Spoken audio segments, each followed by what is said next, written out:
দয়া করে প্লিজ ভিডিওটা সবে সম্পূর্ণভাবে দেখিয়া যাও। ওখান শুনিয়া নতুন আরেকটা নিয়ম, ইনস্টাগ্রাম, ফেসবুক, হোয়াটসঅ্যাপ যদি চালাও রিচার্জ করতে লাগবো, যেরকম আমরা মাসে মাসে সিমও রিচার্জ করি। দেখো এটা তো সবার লাগি সম্ভব না। ইনস্টাগ্রাম চালাইতে রিচার্জ, ফেসবুক চালাইতে রিচার্জ, হোয়াটসঅ্যাপ চালাইতে রিচার্জ। আমরা লাহান মানুষের, ইভেন আমার লাহান মানুষের মাসে মাসে 300টা টাকা দিতে বহুত গাত ধরে, কেন ইনকাম নাই 1 টাকা।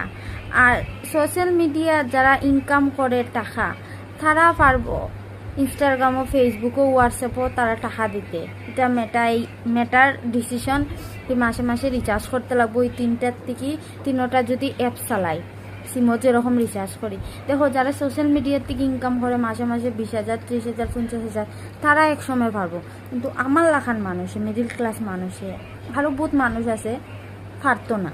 তো এটাই আলটিমেটলি মোরা আমরা যারা ইনকাম করে সোশ্যাল মিডিয়ার থেকে, তারা তো ভাই ভরতে পারবো রিচার্জ, আমরা তো পারতাম না। 300 টাকাও ভরতে মাসে মাসে বোঝা যায়। এখন আর কিছু করার নাই, আলটিমেটলি গরিব মরবো, আর কোনো কিছু না। খানি ফেটে বাতে কাপড় চুপড় মোবাইলে সব দিকে 300 টাকাও রিচার্জ করতে করতে মাসে বোঝা যায় কীরকম কষ্ট।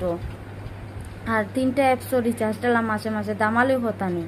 আমলা লাগে তো যারা মিলে দামালি না, যারা চাকরিয়ান, যারা সোশ্যাল মিডিয়ার থেকে বান্ডেল ইনকাম করে। আর আমরা দেখো সোশ্যাল মিডিয়ার যত ভিডিও বানাই, যত কিছু সারি, যত কষ্ট করি, সাপোর্ট কোনো দিন পাইছি না। আমি অত বছর থেকে পাইয়ার না, এটা সত্যি কথা। অত বছর থেকে আমি কোনো সাপোর্ট পাইয়া না।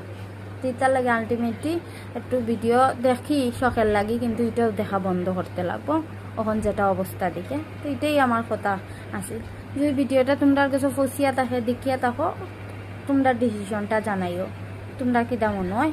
আমার দ্বারা তো একদম পারছি না, আমি চালানি সপ্তাহ বন্ধ করতে লাগবো। টাটা।